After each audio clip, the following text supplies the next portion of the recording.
کفا بنفسک الیوم علیک حسیبا۔ حضرات گرامی قدر، بغیر کسی تمہید کے آپ کی توجہ قرآن کریم کی ان آیات کی طرف مبذول کروانا چاہتا ہوں۔ اللہ رب العزت فرماتے ہیں کہ ہم تمہاری کتاب زندگی کو لائیں گے، تمہارے سامنے کھول کر بیان کر دیں گے۔ وہ دن آنے والا ہے جب تمہیں یہ کہہ دیا جائے گا اقرا کتابک، یہ تمہاری کتاب ہے، پڑھ لیجئے اس کو، تمہارے حساب و کتاب کے لیے یہی کافی ہے۔ وہ کتاب کیا ہے جو میرے اور آپ کے حساب و کتاب کے لیے کافی ہے؟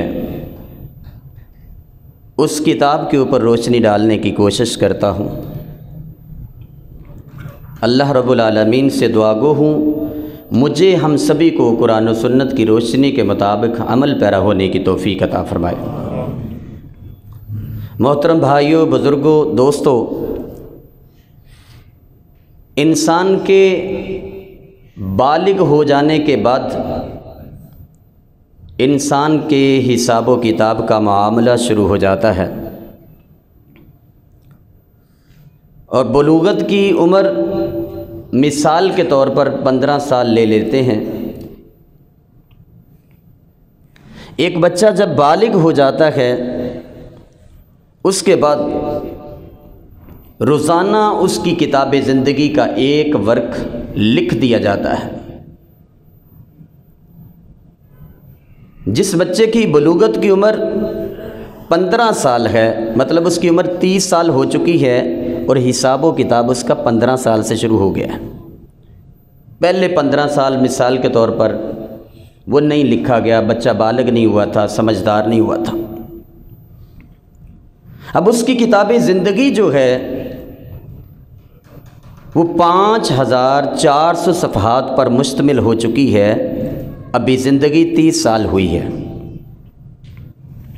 حساب و کتاب والی زندگی 15 سال کی ہے، اور اگر اسی شخص کی زندگی 40 سال ہو جائے اور بلوغت والی عمر اس کی 25 سال ہو جائے تو سائنس اور ریسرچ یہ کہتی ہے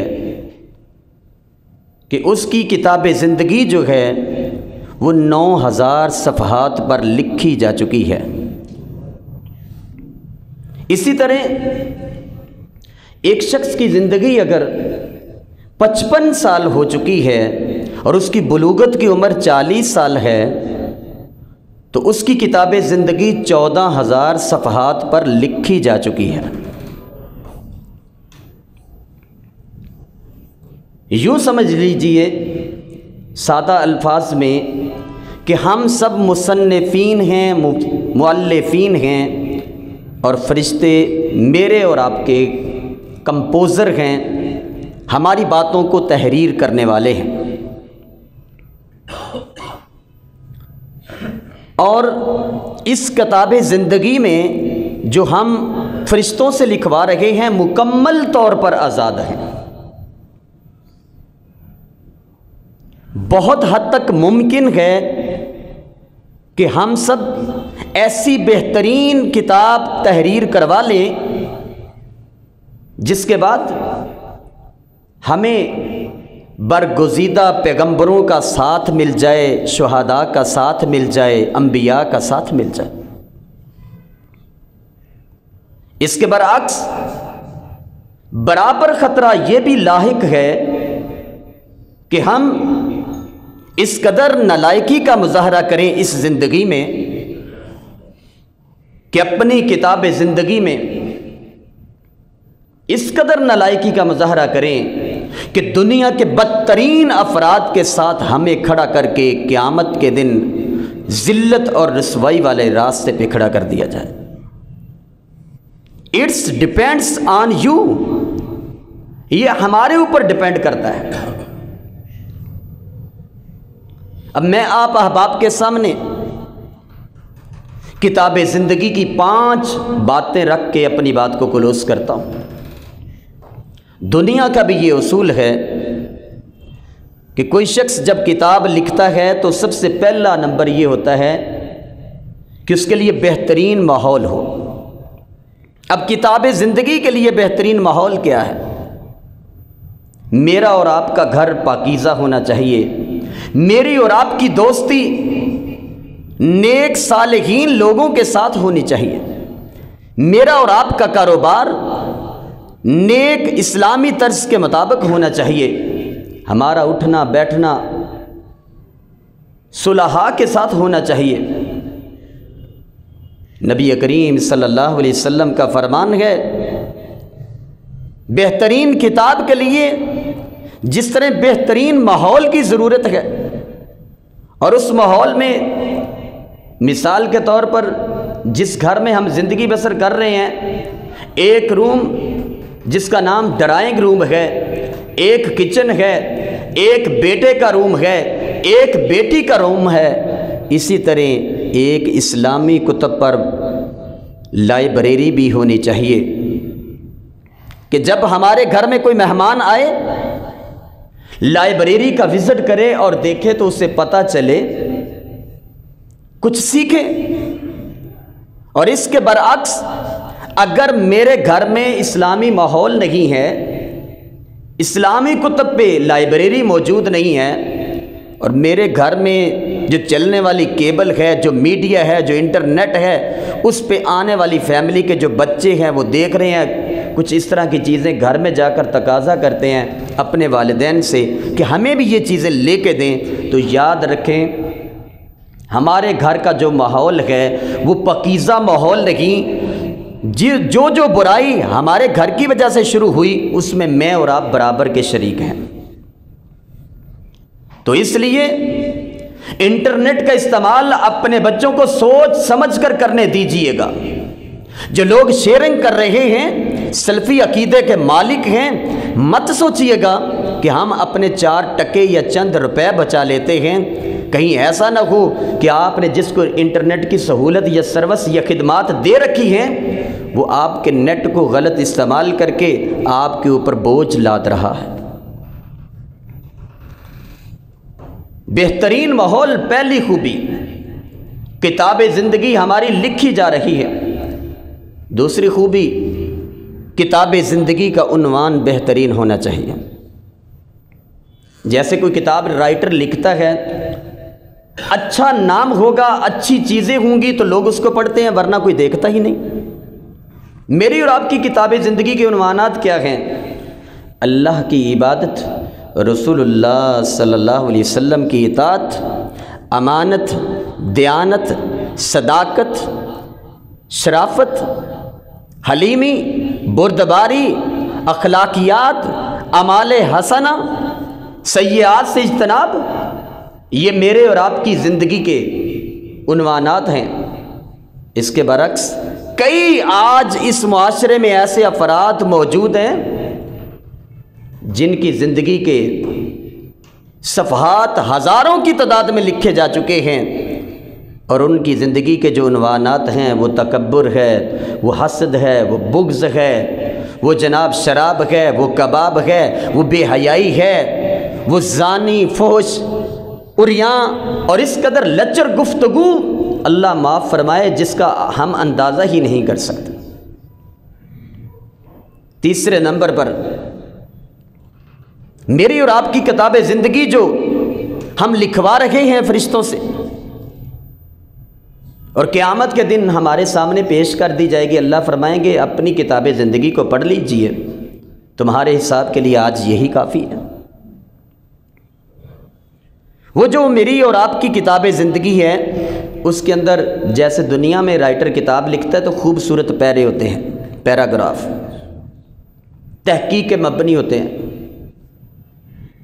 سچے واقعات، اخلاقیات، اخلاص اور اچھی کہانیاں میری اور آپ کی زندگی کے اندر ان پیروں کی شکل میں ہونی چاہیے، ورنہ لوگ پسند نہیں کریں گے۔ اور کل قیامت کے دن اگر اس کے برعکس چیزیں ہوئیں تو پھر بھی ہمیں جزا اور سزا کے لیے تیار رہنا چاہیے۔ میرے بھائیوں، اچھی کتاب زندگی کے لیے جس طرح ایک مصنف جب کوئی کتاب لکھتا ہے تو پھر اس کی پروف ریڈنگ بھی ہوتی ہے جب کتاب تکمیل ہو جاتی ہے۔ بات کو مختصر کرتا ہوں، تکمیل کے لیے کیا ہوتا ہے؟ اس کی پروف ریڈنگ کے طور پر مکمل طور پر دوبارہ اس کو پڑھا جاتا ہے کہ اس میں کوئی غلطی تو نہیں رہے گی، کمپوزنگ میں لکھنے والے کاتب نے کوئی غلطی تو نہیں کر دی ہے۔ تو میری اور آپ کی کتاب زندگی کے چیپٹر میں ہم نے دیکھنا یہ ہے، ہم نے 9,000 کی کتاب لکھوا لی ہے یا 14,000 صفحات پہ مشتمل کتاب لکھوا رہی ہے، اس میں غلطیاں کتنی ہیں؟ ہم نے کتنے زندگی میں ظلم کیے، کتنی زیادتیاں کی، کتنے حقوق غصب کیے، کتنی رشتہ داریاں توڑ دی، کتنے خاندان برباد کر دیے، کتنے لوگوں کے کاروبار داؤ پہ لگا دیے، کتنے لوگوں کے حقوق کو غصب کر لیا، ہم نے دیکھنا ہے۔ اگر ہم نہیں دیکھ رہے، پروف ریڈنگ نہیں کر رہے، اور یاد رکھیں پروف ریڈنگ میں بھی دیر نہیں ہونی چاہیے، کوئی پتہ نہیں رات زندہ ہیں، صبح اٹھنا نصیب ہوگا کہ نہیں ہوگا۔ اور اللہ سے یہ دعا کیا کریں، الہ العالمین ہمیں اچھی موت نصیب فرما۔ رسول اللہ صلی اللہ علیہ وسلم نے اچھی موت کی نشانیاں بیان کی ہیں، اچھی موت کی بہترین نشانیاں ہیں جس کے لیے ہم نے تیاری کرنی ہے۔ اچھی موت کی نشانیاں کون سی ہیں؟ مومن موت سے نہیں ڈرتا۔ من احب لقاء اللہ احب اللہ لقاءہ، جو اللہ سے محبت کرتا ہے اللہ تعالیٰ بھی اس کی ملاقات کے لیے تیار رہتے ہیں، اس سے محبت کرتے ہیں۔ آپ خوش قسمت، اللہ کی قسم، اللہ کے گھر میں بیٹھے ہیں، اللہ سے ملاقات کر رہے ہیں۔ ومن کارہ اللہ لقاءہ، جو اللہ کی ملاقات کو ناپسند کرتا ہے اللہ تعالیٰ بھی اس کی ملاقات کو ناپسند کرتے ہیں۔ مت سمجھیں جو لوگ مسجد میں نہیں آتے، جو نماز پڑھنے کے لیے نہیں آتے، جو دین کی بات سننے کے لیے نہیں آتے، کہ ان کے پاس ٹائم نہیں ہے، اللہ نے ان کو وقت ہی نہیں دیا۔ اللہ ان کو اپنے سامنے کھڑا ہونا پسند ہی نہیں کرتے، اللہ تعالیٰ ان کو اپنے سامنے کھڑا ہونا پسند ہی نہیں کرتے۔ خوش قسمت ہیں، نصیب والے آپ ہیں جو اللہ کے گھروں میں اللہ سے ملاقات کرنے کے لیے آئے ہوئے ہیں۔ دوسری نشانی فرمایا، جو شخص جمعے کے دن کو یا جمعے کی رات کو وفات پا جائے، الا وقاہ اللہ فتنۃ القبر، اللہ اس سے بھی عذاب قبر سے بچا لیتے ہیں۔ صحیح سند کے ساتھ یہ روایت موجود ہے 104 جامع ترمذی کے اندر۔ تیسرے نمبر پر شہید جو قرآن و سنت کی روشنی کے مطابق الہ کلمت اللہ کے لیے اللہ کے راستے میں جہاد کرتا ہے، اس کی موت بھی بڑی پاکیزہ ہے۔ صحابہ کہنے لگے اللہ کے رسول پھر شہید تو بڑے تھوڑے ہوں گے؟ فرمایا ومن الحدم فہو شہید، جو کسی دیوار کے نیچے آ کر فوت ہو گیا وہ شہید ہے، جس کو کوئی گاڑی ٹکر مار دے وہ شہید ہے۔ لیکن یہاں پہ یاد رکھیے امام ابن تیمیہ رحمۃ اللہ علیہ فرماتے ہیں اس حدیث کی روشنی میں کہ جب تم راستے میں چلو تو اس کا حق ادا کرو۔ یہ نہیں ہے کہ آپ گاڑی لے کے سیدھی جا کے ٹرک کے اندر مارو اور کہو کہ شہادت مل گئی، ایسے نہیں، شہادت یہ خودکشی ہے۔ تیز رفتاری کو بھی خودکشی کے مترادف کہا گیا ہے۔ وَمِنَ الْغَرَقِ فَهُوَ شہید، جان بوجھ کے نہر میں چھلانگ لگانا نہیں، ویسے کسی کام کی وجہ سے مچھلیاں پکڑتے ہوئے اگر اس کی موت واقع ہو گئی ہے تو وہ بھی شہید ہے۔ وَمَاهُ بِالْحَرِيقِ، جسے جلا دیا گیا وہ بھی شہید ہے۔ وَمَبْتُونَ، جسے پیٹ کی بیماری کے ساتھ موت آ گئی وہ بھی شہید۔ اسی طرح طاعون کی بیماری کے ساتھ جو وفات پا گیا وہ بھی شہید۔ من قتل دون مالہ فہو شہید، جو اپنے مال کی حفاظت کرتے ہوئے چور ڈاکو ڈکیٹ گھر میں آ گئے ہیں، اپنے مال کو بچاتے ہوئے مارا گیا وہ بھی شہید ہے۔ من قتل دون عرضی فہو شہید، جو اپنی عزت کی دفاع کی خاطر اپنی عزت کو بچاتے ہوئے مارا گیا وہ بھی شہید۔ جو عورت زچگی کی حالت میں وفات پا گئی وہ بھی شہید۔ اور جو پہرا دیتے ہوئے موت کو پا لیتا ہے اس کا بھی یہی مقام ہے۔ احرام کی حالت میں حج اور عمرے کے لیے گیا ہے، ادھر وفات آ گئی، یہ اچھی موت کی نشانی ہے۔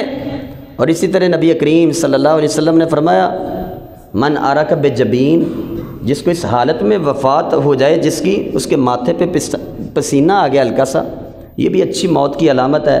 اور ایک بڑی مشہور و معروف علامت جو آپ سبھی کو علم ہے، جس کا آخری کلمہ لا الہ الا اللہ ہوا، اچھی موت ہے۔ ہمیں اچھی موت کی تیاری کرنی ہے میرے بھائیوں۔ زندگی اللہ کی قسم اس لحاظ سے یہ دنیا کی زندگی بہت قیمتی، آخری بات کر رہا ہوں، بہت قیمتی ہے کہ جس کے بعد ہم کامیاب یا ناکام ہونے والے ہیں اور ہمارا رزلٹ بہت جلد اناؤنس ہونے والا ہے، بہت جلد۔ ادھر فوت ہونا ہے، ساتھ ہی ہماری کتاب زندگی کلوز ہو کے اللہ کے سامنے پیش کر دی جائے گی۔ تو لہٰذا اللہ سے دعا کیا کریں، اے اللہ تو نے کفل کو معاف کر دیا، تو نے کتے کے بچے کو پانی پلانے والی زانیہ فاحشہ کو معاف کر دیا تھا، تو غفور الرحیم ہے، ہمیں بھی معاف فرما۔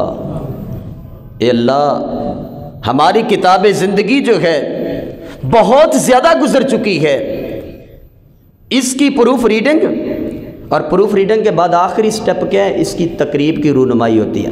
دنیا میں اچھی کتاب ہو تو لوگ انعامات دیتے ہیں، بڑی بڑی شیلڈیں ملتی ہیں، اور اس کی تقریب کی رونمائی قیامت والے دن اللہ کی عدالت میں ہوگی۔